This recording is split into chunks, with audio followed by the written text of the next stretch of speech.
ओम गंग गणपतये नमो नमः। संक्षिप्त शिव पुराण विश्वेश्वर संहिता अध्याय 14 अग्नि यज्ञ, देव यज्ञ और ब्रह्म यज्ञ आदि का वर्णन। भगवान शिव के द्वारा सातों वारों का निर्माण तथा उनको देवराधन से विभिन्न प्रकार के फलों की प्राप्ति का कथन। ऋषियों ने कहा, प्रभो, अग्नि यज्ञ, देव यज्ञ, ब्रह्म यज्ञ, गुरु पूजा तथा ब्रह्म तृप्ति का हमारे समक्ष क्रमशः वर्णन कीजिए। सूत जी बोले, महर्षियों, गृहस्थ पुरुष अग्नि में स्वयं काल तथा प्रातःकाल जो चावल आदि द्रव्य की आहुति देता है उसी को अग्नि यज्ञ कहते हैं। जो ब्रह्मचर्य आश्रम में स्थित है इन ब्रह्मचारियों के लिए संविदा का आधान ही अग्नि यज्ञ है। वे संविदा का ही अग्नि में हवन करें।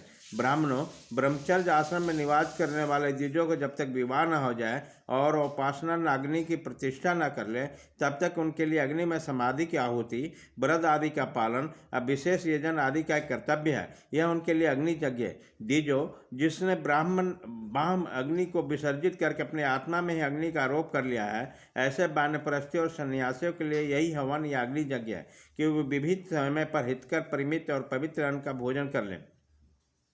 ब्राह्मणों, सायंकाल अग्नि के लिए दी हुई आहुति संपत्ति प्रदान करने वाली है, ऐसा जानना चाहिए। प्रातःकाल सूर्यदेव को दी हुई आहुति आयु की वृद्धि समझने वाली होती है।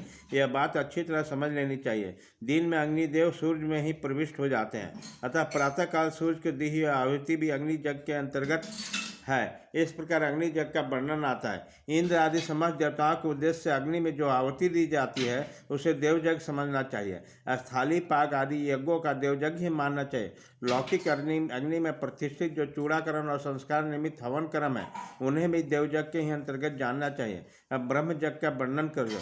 सुनो, द्विजों को चाहिए कि देवताओं की तृप्ति के लिए निरंतर ब्रह्म यज्ञ करें।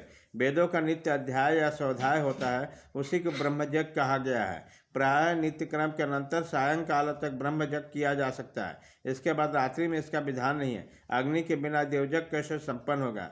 इसे तुम लोग श्रद्धा से अथवा आदर पूर्वक सुनो। सृष्टि के आरंभ में सर्वज्ञ, दयालु और सर्वसम्मत महादेव जी ने समस्त लोगों के उपकार के लिए वारों की कल्पना की। वह भगवान शिव संसार रूपी रोग को दूर करने के लिए वैद्य हैं, सबके ज्ञाता तथा समस्त औषधों के भी औषध हैं। उन भगवान ने पहले अपने वार की कल्पना की जो आरोग्य प्रदान करने वाला है। तत्पश्चात अपनी माया शक्ति का वार बनाया जो संपत्ति प्रदान करने वाला है। जन्म काल में दुर्गतिग्रस्त बालकों की रक्षा के लिए उन्होंने कुमार के वार की कल्पना की।